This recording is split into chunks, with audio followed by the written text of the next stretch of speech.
দ্বিতীয় প্রকারের মানুষ হলো দেখতে ইনসান কিন্তু কাল আনআম, আসলে হাইওয়ান। এমনি দেখতে তো মানুষের মতনই লাগে, কিন্তু তার ভেতরে মানুষের গুণাবলী নাই, পশুর দোষ স্বভাব যেগুলো সেগুলো আছে। পশুর কিছু দোষ আছে, যে দোষগুলো পশুরই খাসলাত, ওটা মানুষের ভেতরে আসা কাম্য না। যে মানুষগুলার ভেতরে পশুর খাসলাত এসে যায়, এই মানুষগুলা সুরতি মানুষ হলেও আসলে হাইওয়ান হয়ে যায়, কাল আনআম হয়ে যায়, পশুর মতন হয়ে যায়। এই পশুর মতন যারা, এরা আল্লাহর দোস্ত হওয়ার, বন্ধু হওয়ার উপযুক্ত না। যেমন পশুর কোনো জামা কাপড় নাই, কিছু মানুষ আছে হেগরও জামা কাপড় নেই, আছে না? আছে না? কিছু মানুষ আছে না, তারা উলঙ্গ কোনাকে পছন্দ করে। গরু যেমন উলঙ্গ, কুকুর যেমন উলঙ্গ, মানুষ হওয়ার পরেও ওর উলঙ্গ কোনা যেটা, এইটা পছন্দ। তার পোশাকের সাথে সম্পর্ক নাই। পশুর যেমন লাজ শরম নাই, পর্দা নাই, ওরও লাজ শরম নাই, পর্দা নাই। পশুর স্বভাব ওর ভেতরে আছে।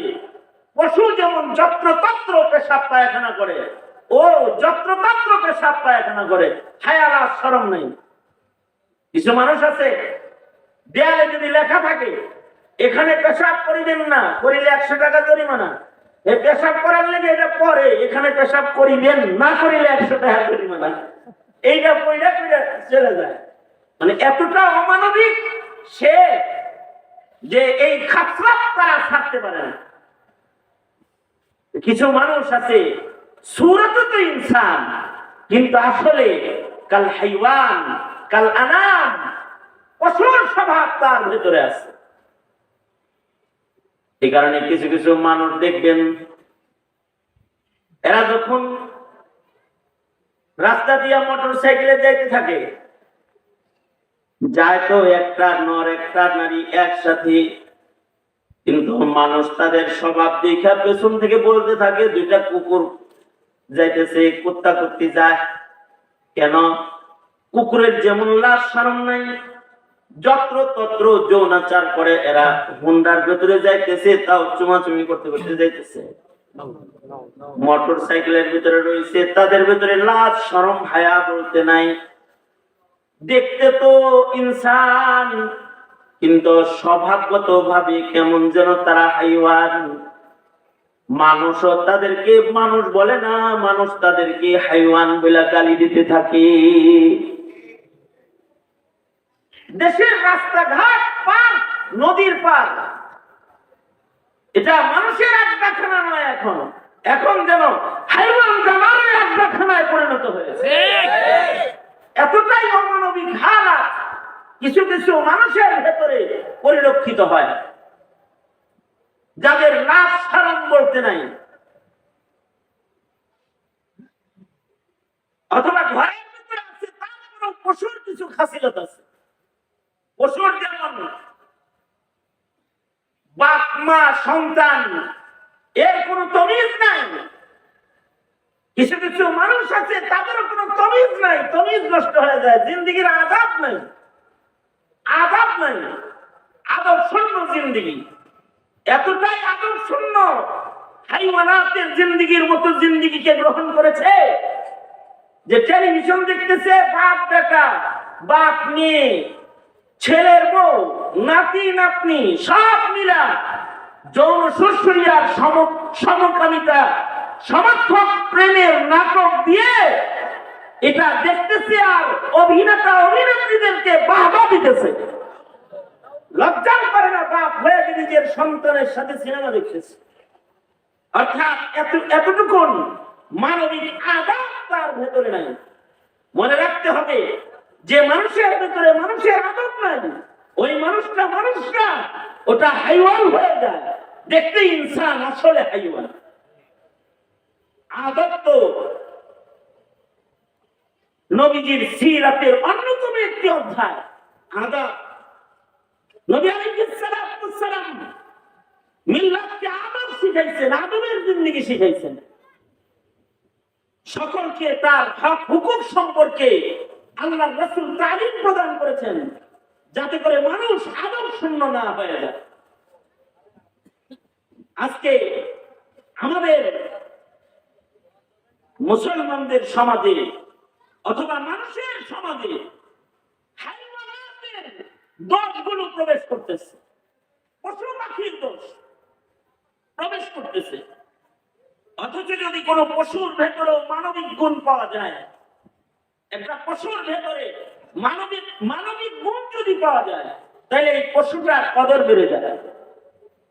কিছু কিছু পশু আছে তাদের ভেতরে মানবিক সিফত আছে, মানবিক সিফতের কারণে এই পশুগুলো মানুষের সাথে বসবাস করার উপযুক্ত হয়ে যায়।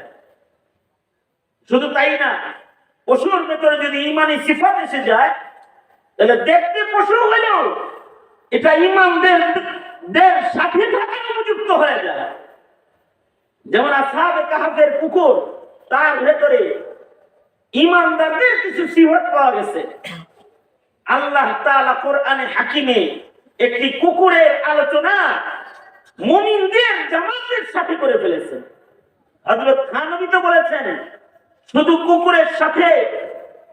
কুকুরের সাথে তাদের ঘুমের বর্ণনা অথবা কুকুর তাদের পাহারাদার হিসেবে গুহার সামনে থাকার বর্ণনা না, এই কুকুরটার সিফত আওসাফ এটা মুমিনের সাথে মিলার কারণে আল্লাহ তাআলা তাকেও হয়তো সালেহ আলাইহিস সালামের উটনি যেমন আল্লাহর জান্নাতে যাবে, এই কুকুরকেও আল্লাহ তাআলা মানুষের আকৃতি দিয়ে মানুষের সাথে জায়গা দিয়ে দিবে।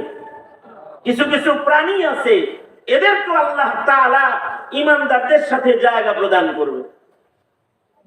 অথচ এরা হাইওয়ানাত হওয়ার পরেও তার ভিতরে ঈমানি কিছু সিফাত আওসাফ পাওয়া গেছে, যার কারণে সে মুমিনদের সাথে থাকার উপযুক্ত। আর যদি মানবিক গুণ পাওয়া যায়, তাহলে সে মানুষের সাথে থাকার উপযুক্ত হয়। যেমন কিছু কুকুরের ভেতরে মানবিক গুণ পাওয়া যায়। এই কুকুরটা মনিবের পাহারা দেয়, এই কুকুরটা মনিবের হুকুম মানে, এই কুকুরটা মনিবের মাল দৌলতের পাহারাদার।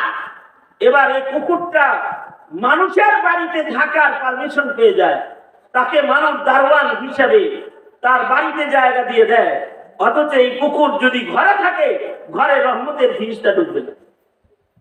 আর বিড়ালের ভেতরে মানবিক গুণ যদি মিলে, তো বিড়ালের মূল্য বেড়ে যায়। কিছু কিছু বিড়াল আছে, এরা প্রশিক্ষণ প্রাপ্ত বিড়াল, এদেরকে প্রশিক্ষণ দিয়ে দেওয়া হয়। কিছু কিছু কুকুর আছে, এদেরকে প্রশিক্ষণ দেওয়া হয়। তাদের ভেতরে গুণ এসে যাওয়ার কারণে ওরা মানুষদের দলভূতিও হয়ে যায়। দেখবেন মিশনে যখন বের হয়, তখন কুকুর সামনে সামনে যায়, মানুষ পিছে পিছে যায়। তার মানে কুকুরের ভেতরে এমন কিছু মানবিক গুণ পাওয়া গেছে, যে গুণের কারণে এই কুকুরটা কর্নেল কুকুর হয়ে গেছে, মানে এটা বাহিনীর টিম লিডার হয়ে গেছে। এইটার পিছে পিছে আরেকজনকে চলতে হয়, তার মানে তার ভেতরে গুণ প্রবেশ করেছে। বিড়ালের ভেতরে মানবিক গুণ এসেছে, এবার সে ঘরে থাকার উপযুক্ত হয়। আমি আমার এক মুসল্লির বাসায় গেছি 2 সপ্তাহ আগে, যে দেখি তার বাড়িতে বিড়ালের সুন্দর খাট আছে শোয়া, বিড়ালের সুন্দর একটা বাথরুম টয়লেটও আছে। কিন্তু আপনি দেখলে বুঝবেন না যে এটা বিড়ালের টয়লেট।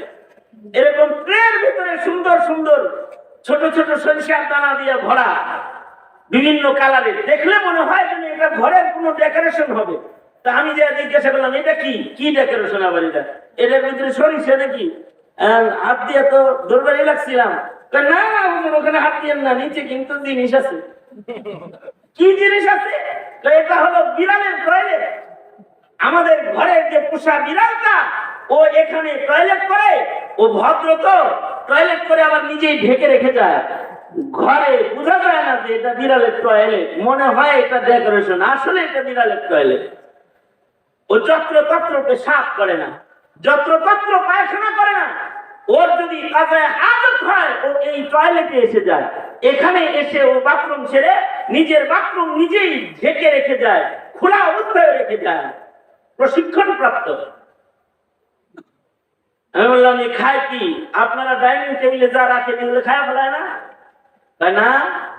ওর আলাদা খাবার রয়েছে, সেই খাবার ব্যতিরিকে ডাইনিং টেবিলের কোন খাবারের ভেতরেও মুখি লাগাবে না, ওটা কাছে ধারে সে যাবে না। তার খাবারের জায়গা আলাদা দেখাইলো, সে কি খায়, সে ফুডগুলো কিনে আনা হয় সেটা দেখাইলো। তাই বললাম কিনে কিনে খাওয়ান আর এরকম আরামের বিছানায় শোয়ান, এটারে পালেন, খরচ হয় কেমন? মিনিমাম 60,000 টাকা মাসে খরচ হয়। আমি 60,000?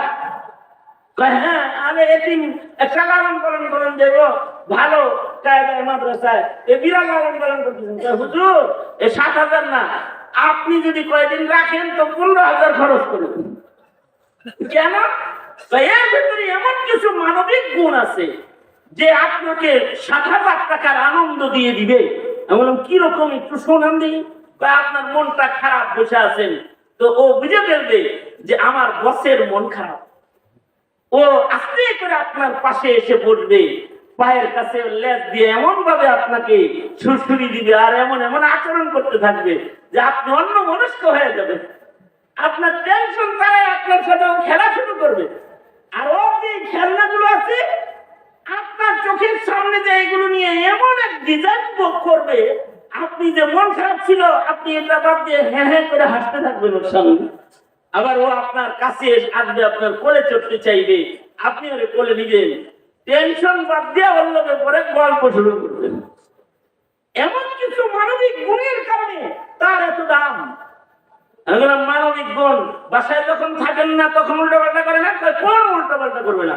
ওর খেলার ঘরে ও খেলবে, ওর শোয়ার খাটে ও শুয়ে থাকবে, ঘর নষ্ট করবে না, পারে তো এই ঘর পরিচর্যা করবে, এমন কিছু প্রশিক্ষণ তার আছে, সে ঘরের কাজ করবে, তার মানবিক গুণ আছে। আমি বললাম যে কতক্ষণ এরকম করে? 24 ঘন্টা খাবার দিয়েও যদি চলে যাই, সারাদিন রাত 12টার সময় আমরা স্বামী স্ত্রী বাচ্চারা ঘরে আসলেও দেখি ও কোনো ডিস্টার্ব করে না। আমি বললাম যদি 4-5 দিন না থাকেন তখন কি হয়? কয় এটা বড় চালাক, ও আমাদের ব্যাগ দেখলেই বুঝে যে আমরা বেড়াইতে যাইতাছি কিনা। যদি বুঝা লাগে বেড়াইতে যাইতাছি তাইলে গাড়ির সিটটা আমাদের আগেই যায় দখল করে বসে থাকে। তখন বিপদে পড়ে তার খাবার তার সমান আমরা আমাদের গাড়িতে উঠাই।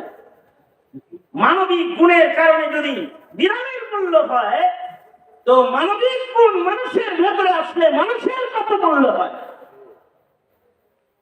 এ কারণে মুহাম্মদুর রাসূলুল্লাহ সাল্লাল্লাহু আলাইহি ওয়াসাল্লামকে শ্রেষ্ঠতম আদর্শের মুক্ত প্রতীক বানায় আল্লাহ তাআলা পৃথিবীতে প্রেরণ করেছিলেন। ইন্নাকা লাআলা খুলুকিন আযীম, নবীজিকে সর্বোত্তম চরিত্র মাধুরী দিয়া আল্লাহ তাআলা পৃথিবীতে পাঠিয়েছিলেন। কিয়ামত পর্যন্ত আনেওয়ালা মানুষের ভেতরে যেন পশুর দোষ শয়তানের দোষ প্রবেশ না করে, আনেওয়ালা মানুষগুলো যেন মুহাম্মদুর রাসূলুল্লাহ সাল্লাল্লাহু আলাইহি ওয়াসাল্লামের সিরাতের দ্বারা সূরতের ইনসানটা নবীর সিরাত দিয়ে যেন সৌন্দর্যমণ্ডিত হয়।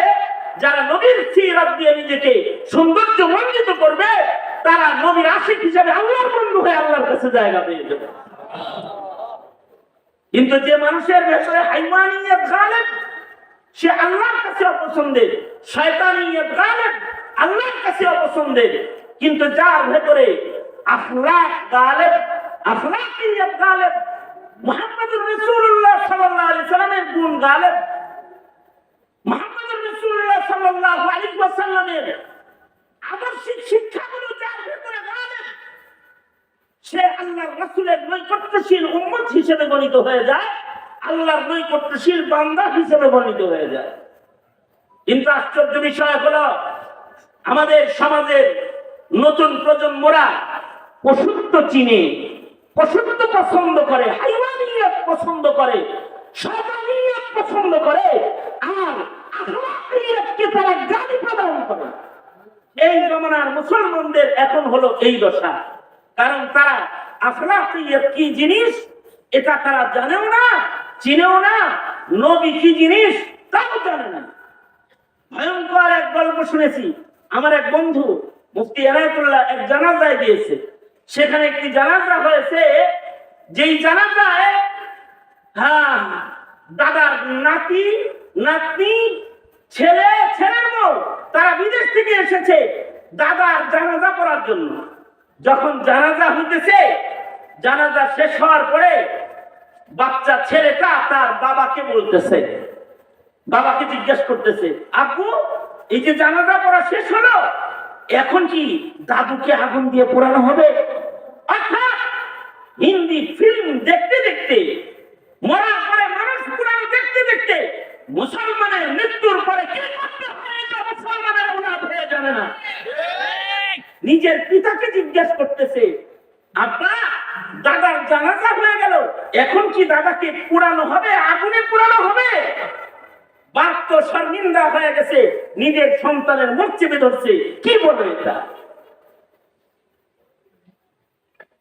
আমাদের ধর্মে যে সকল আখলাক, যে সকল আমাল, যে সকল আমলের তরিকা আল্লাহর রাসূল আমাদেরকে দান করেছেন, নবীজি উম্মতকে যা যা দিয়ে গেছেন, এগুলো যে প্রজন্ম শিখবে, এই শিখার আয়োজন নাই।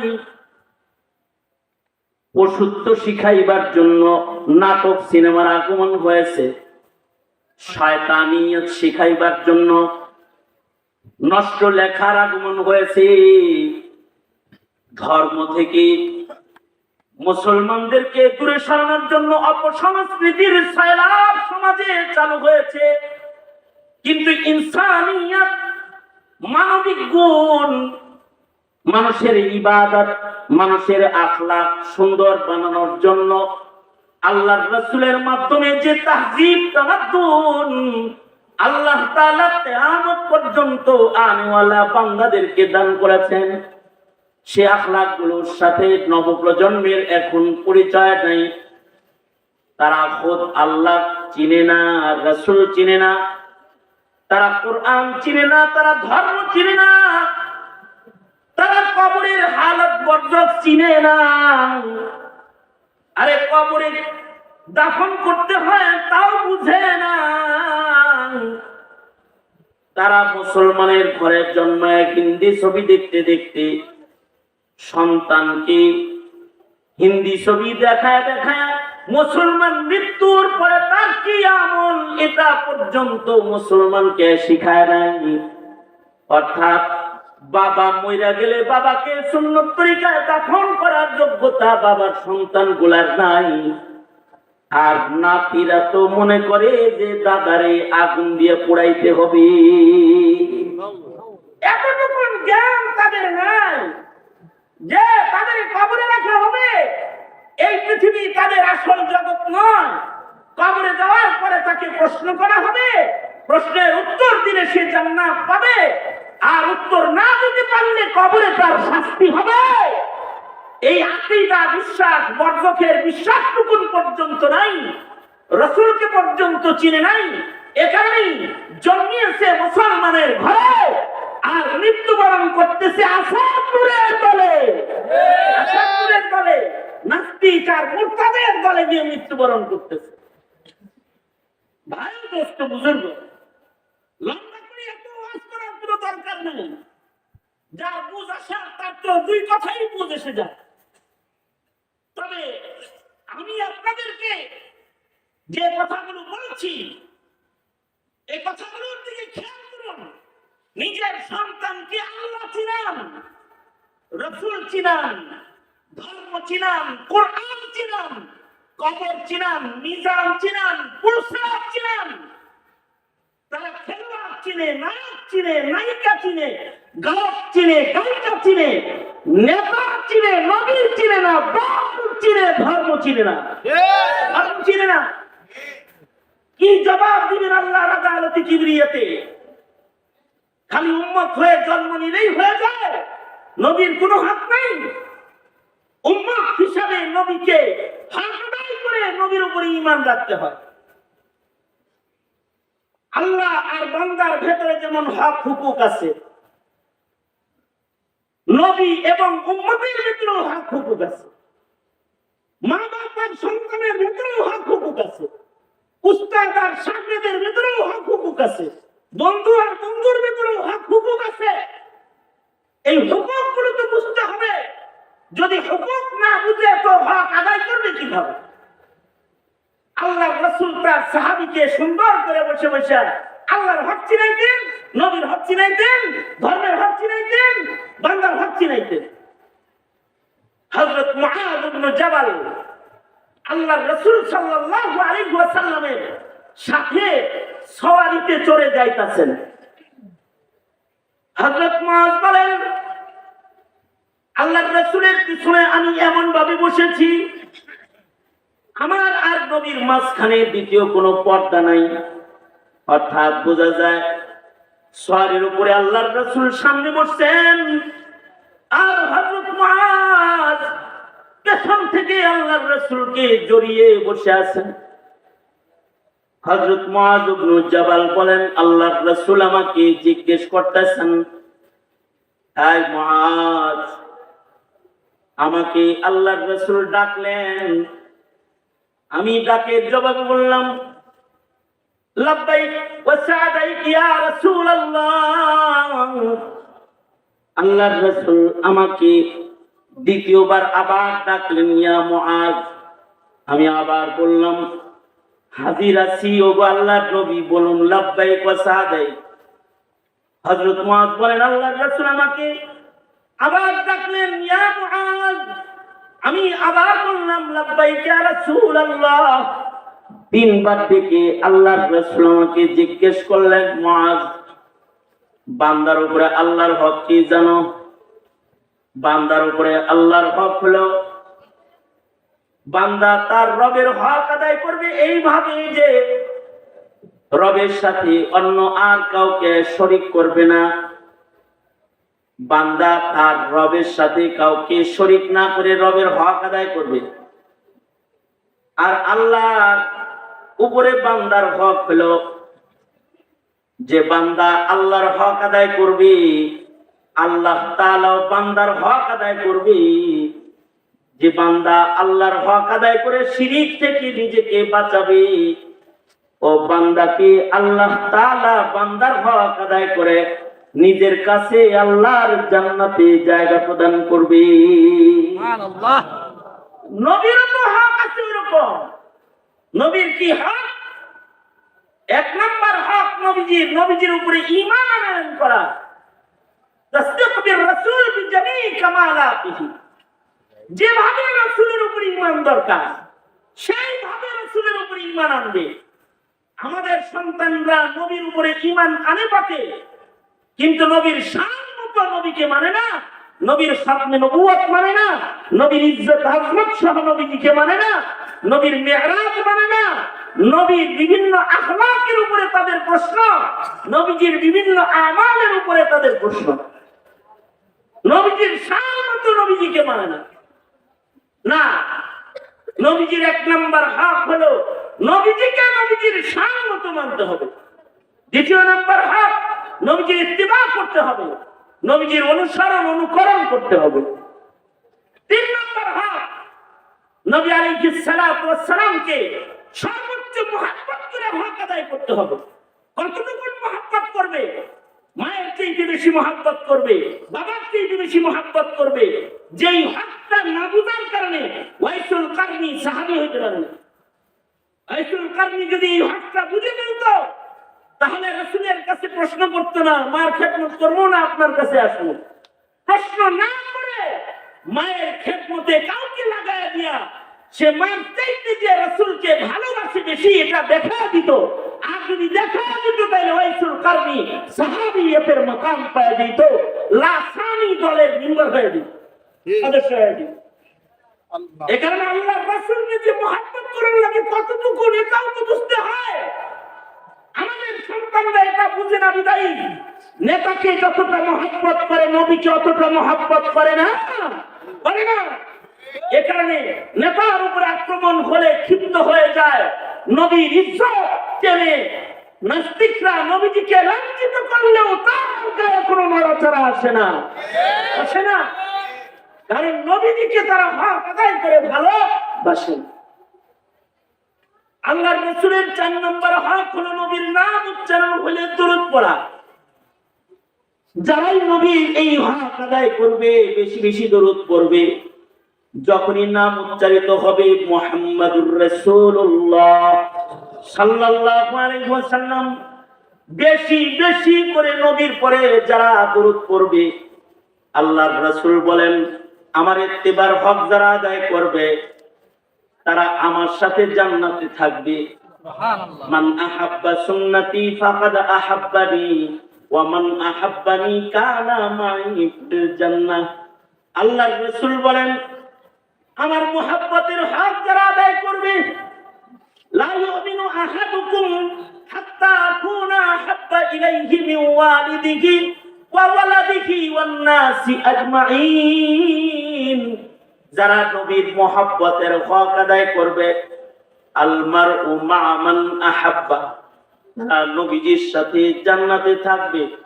এমন কি কেউ যদি নবীর নামে দরুদের হক আদায় করে দরুদ পড়ে, মুহাব্বতের সাথে যদি কেউ দরুদ পড়ে, তো আল্লাহর রাসূল ময়দানে মাহশরে দরুদ পড়নে ওয়ালা উম্মতের হক আদায় করবে। সুবহানাল্লাহ। যারা দরুদ বেশি পড়তো, হাদিসে আছে আল্লাহর রাসূল তাদেরকে আগে আগে শাফাআত করবে, জাহান্নামের গেট থেকে তাদের আল্লাহর নবী নিয়ে আসবেন, এনে মিজানের পাল্লায় দাঁড় করে উম্মতের পঠিত দরুদটাকে আল্লাহর রাসূল সাল্লাল্লাহু আলাইহি ওয়াসাল্লাম মিজানের পাল্লায় বসায় দিয়ে বলবেন এই যে এটা হলো সালাতুকা, এটা তোর ওই দরুদ যেটা তুই আমার প্রেমে পড়েছিলি, সেটা আজ মিজানের পাল্লায় তোর নেকের ওজন বাড়ানোর জন্য দিয়ে দিলাম। যারা হক আদায় করবে, আমি কি হক আদায় করি, আপনি কি হক আদায় করেন, অথবা আমরা কি আমাদের প্রজন্মকে এই হক বুঝাই? সর্বোপরি শেষ কথা হলো নবীকে চিনার জন্য কমাস কম নবীর ইত্তিবা ও নবীর আকৃতিকে পছন্দকারী হইতে হবে। যারা সুন্নতের আকৃতি অপছন্দ করে তারা রাসূল চিনবে না। আনোয়ার শাহ কাশ্মীরি বলেন যারা সুন্নত অপছন্দ করে তারা তো কবরেই রাসূল চিনবে না। কারণ কবরে প্রশ্ন করা হবে না, কবরে প্রশ্ন করা হবে মান রাব্বুকা, তোমার রব কে?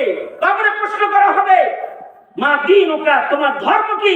কবরে রাসূল দেখায় প্রশ্ন করা হবে ওমান হাদার রাজুল, অথবা মান নবিয়ুকা, তোমার নবী কি? এগুলো কবরের সওয়াল, কবরের প্রশ্ন। এই কথাটা আমার আজকের আলোচনার শেষ কথা। এই এখনকার আলোচনার আজকের আলোচনার শেষ কথা এটা আমার। এই যে এই প্রশ্নগুলো যে হবে আপনার চেনা লাগবে তো, যে এটা আমার নবী, এটা চেনা লাগবে তো। চেনার জন্য কি করণীয় কি? যে আমি যেন রাসূলকে চিনতে পারি দেখে যে এটা আমার নবী, চেনার জন্যই জরুরি হলো হক আদায় করবে। একটি দৃষ্টান্ত দিয়ে আমি আমার আলোচনা শেষ করব, কারণ আল্লাহ দৃষ্টান্ত দিয়েই বান্দাদেরকে সহজে কথা বুঝাইছেন। এ কারণে কোরআনে কারিমে আল্লাহ তাআলা বহু দৃষ্টান্ত দিয়ে দিয়ে বান্দাকে ওয়াজ করছেন। এ কারণে আল্লাহ পাকের দেয়া দৃষ্টান্তর আলাদা কিতাব আছে। আমাদের আকাবিররা কিতাব লিখেছেন আমসাল আল কোরআন, কোরআনে বর্ণিত দৃষ্টান্তগুলো, কোরআনে বর্ণিত দৃষ্টান্ত সমূহ। নবীজিও দৃষ্টান্ত দিয়ে কথা বলেছেন। তোমরা অনেকে আছো হাদিস আর আয়াত ছাড়া অন্য আর কিছু শুনতে চাও না। আমরা আমাদের আকাবিরদের দৃষ্টান্ত শুনতে চাই, কারণ দৃষ্টান্ত দিয়ে কথা সহজে বুঝে আসে। হাদিস শরীফে দৃষ্টান্ত আছে। আল্লাহর রাসূল ইসলাম বুঝাইতে গিয়ে ইসলামকে তাবুর সাথে তুলনা করেছেন।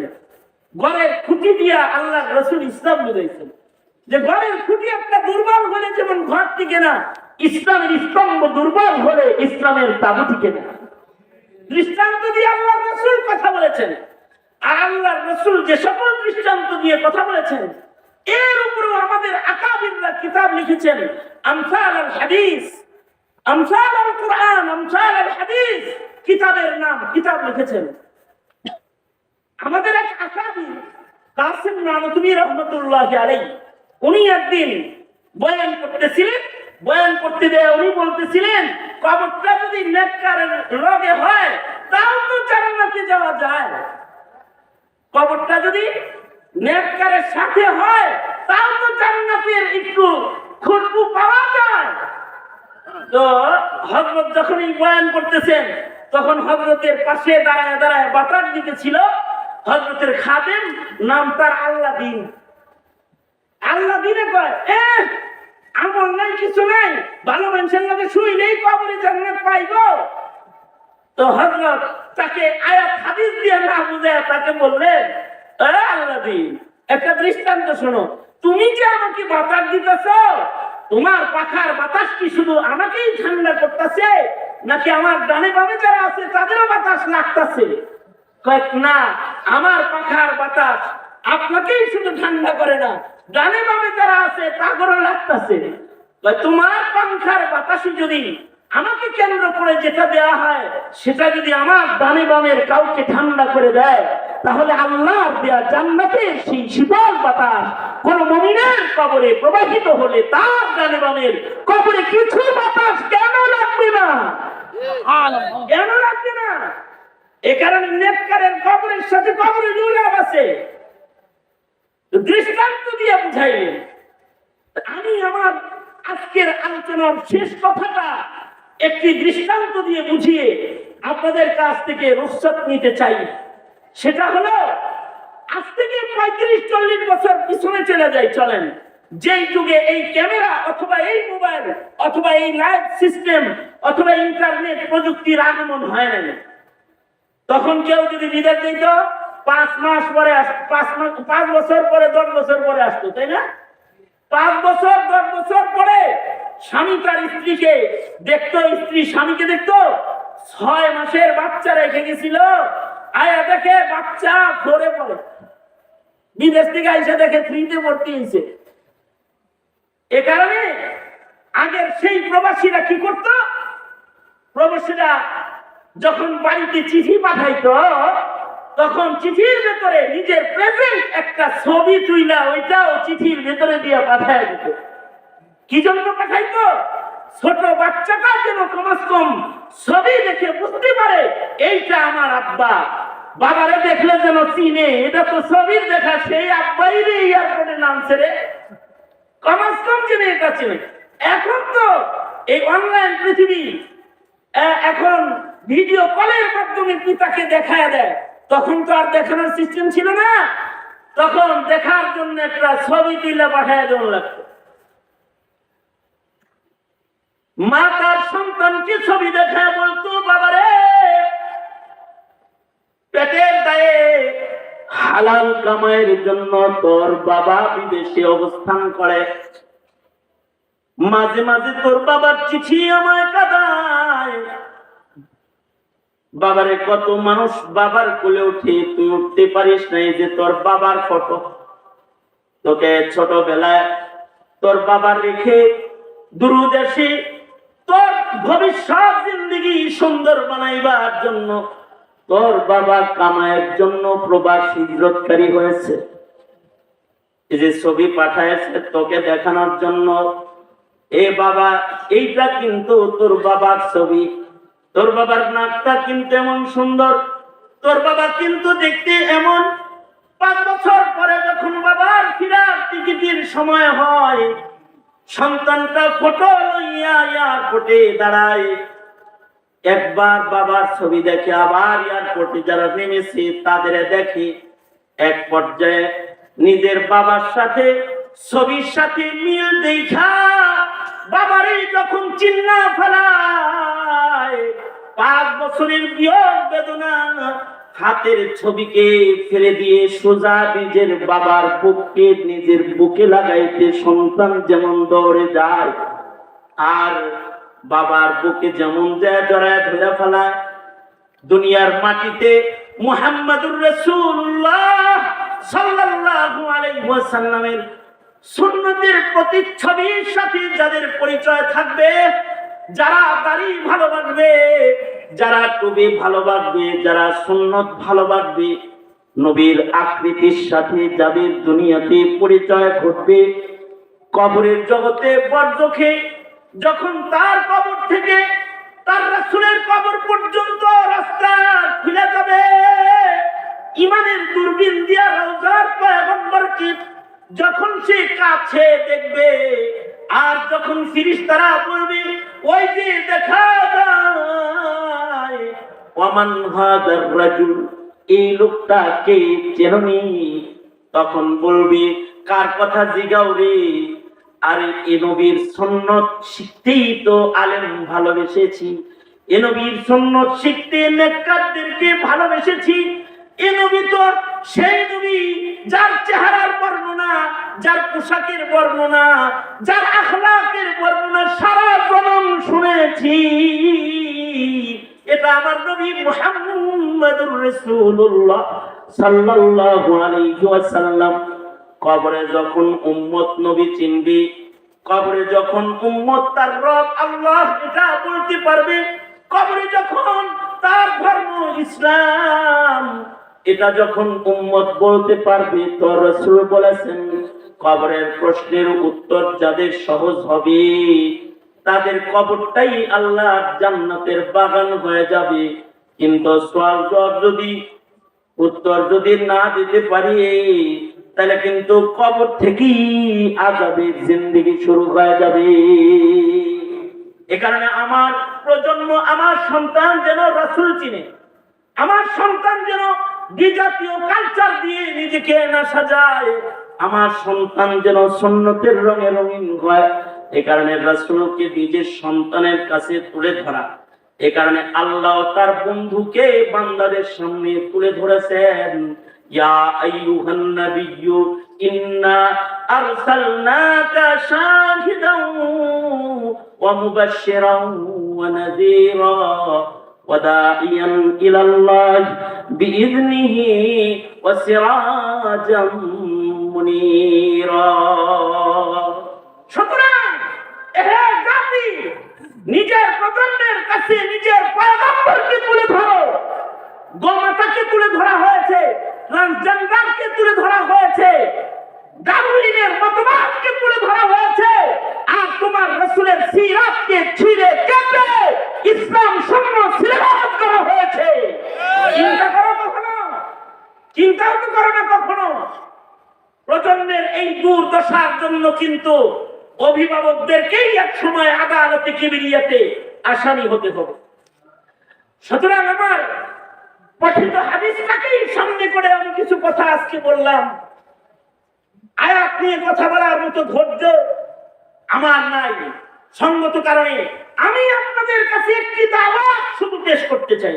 সেটা হলো নিজের নবীকে নিজের প্রজন্মের কাছ থেকে তুলে ধরার, প্রজন্মকে নবী চিনানোর মেহনত আলাদা করে আজকের থেকে নতুন আঙ্গিকে ঘরে সিরাতুন নবী, নবীর আলোচনা, নবীর সিরাতের তালিম, এগুলোর মাধ্যমে রাসূল চিনানোর চেষ্টা আজকের থেকে কারা কারা করবেন ইনশাআল্লাহ।